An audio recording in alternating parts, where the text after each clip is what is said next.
Sir, आप चुनावी प्रचार के लिए आए हैं, क्या कहेंगे? देखिए, मैं आज प्रचार सभा के लिए आया हूं, जहां पर प्रभाग क्रमांक 27, 28 और 29 यहां पर शिवसेना उद्धव बालासाहेब ठाकरे इनके सभी उम्मीदवार यहां पर खड़े हैं। आने वाले 15 तारीख को इनको बड़े तादाद से दीवावासी जीता के देंगे।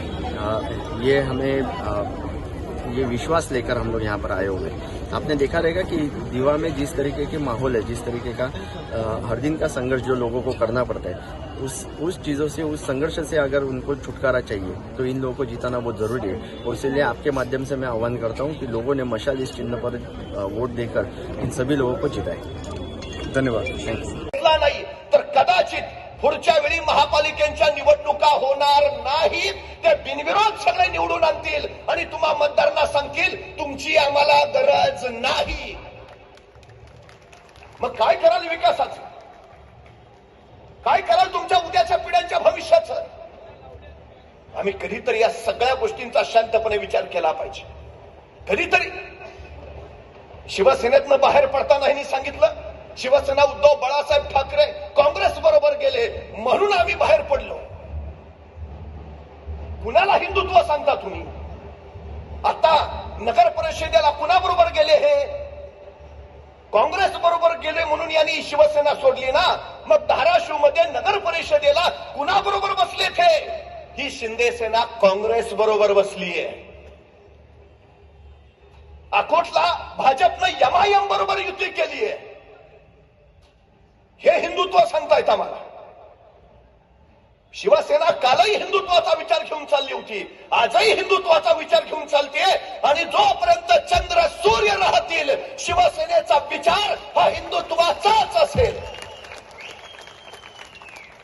राष्ट्रसंत तुकडोजी महाराज सांगतात, हिंदुत्व ना रंग है, ना जात है, ना पंथ है, ना और कोई बात है। हिंदुत्व सत्य है, निज तत्व है, विश्व का मूल तत्व है। यहाँ यही हिंदुत्व है। हृदयात राम आणि हाताला काम, हे आमचं हिंदुत्व आहे। पक्षप्रमुख उद्धवजी ठाकरे ते हिंदुत्व घेऊन पुढे निघाले। तो विचार आम्हाला शिवसेना प्रमुखांनी दिला। तो विचार कारण सांगितली फक्त यांनी, ह्याच्यासाठी निघालो, त्याच्यासाठी निघालो, राष्ट्रवादी काँग्रेस आम्हाला पैसे देत नाही म्हणून बाहेर पडलो। आता सत्तेत मांडीला मांडी कुणाच्या लावून बसलेत? अर्थमंत्री असणाऱ्या अजितदादा पवारांच्याच ना। लक्षात घेतलं पाहिजे हो, आम्ही लक्षात घेतलं पाहिजे। 42% पोरं बेरोजगार फिरतायत आमची, नोकऱ्या नाही त्यांना। मुंबईतले सगळे उद्योग, सगळे प्रोजेक्ट गुजरातला हलवले यांनी।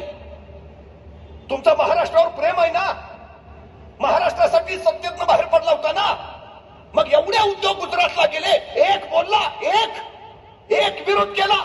मग तो भाजपचा असू दे, शिंदे सेनेचा असू दे, एकाने सांगितलं का महाराष्ट्रातले उद्योग बाहेर न्यायचे नाहीत म्हणून? दिल्लीपती पुढे मुजरे करणारे हुजरे तयार झालेत सगळे। महाराष्ट्राचे केंद्रीय मंत्री होते चिंतामणराव देशमुख, महाराष्ट्रावर अन्याय होतो असं कळालं आणि पंतप्रधानांच्या समोर राजीनामा फेकला। महाराष्ट्राचा अन्याय सहन करू शकत नाही, बाहेर पडले। एकाची हिंमत झाली, सगळे उद्योग गेले, एक बोलायला तयार नाही। आमची पोरं काही मजूर म्हणून गुजरातला पाठवायचे उद्या? आणि हे आकडे सांगतात महाराष्ट्रात एवढी गुंतवणूक आली, एवढे उद्योग आले। आकडे नका सांगू, दिव्यात या आणि दाखवा इथं हा उद्योग आलाय। मला एक उद्योग आल्याची नोंद दाखवा दिव्यात। अहो, जिथं पायाभूत मूलभूत सोयी सुविधा नाहीत तिथं उद्योग कुठले हो? कुठली